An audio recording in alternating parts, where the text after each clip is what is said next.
So this place had this type of cover, which cannot be used in this location.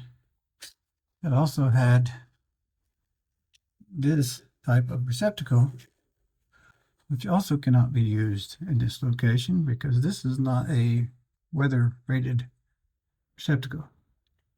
So we went back and added this type of cover. This is an in-use cover. So you can flip it up, plug it in, and pull this little piece. And this is a weather rated receptacle, CWR. It is tamper resistant. It's TR. On this meter box, kind of a loose connection right here.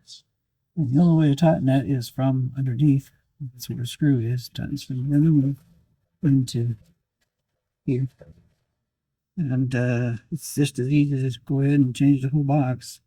It is try to find one of those.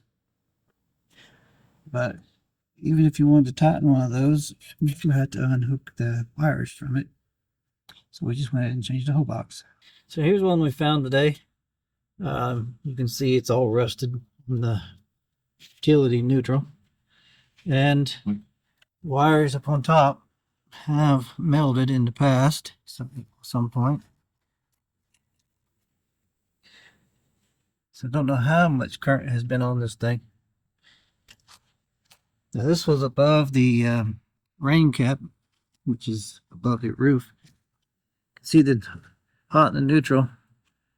There you go, hot and neutral, almost touching. Don't know how it didn't short out and up the wires. If I turn this over, you can see the wires there also showing through the insulation. Don't know how that didn't burn a house down, or the wires going back to the transformer. Anyway, and of course the wires coming out of the bottom going into the panel where cloth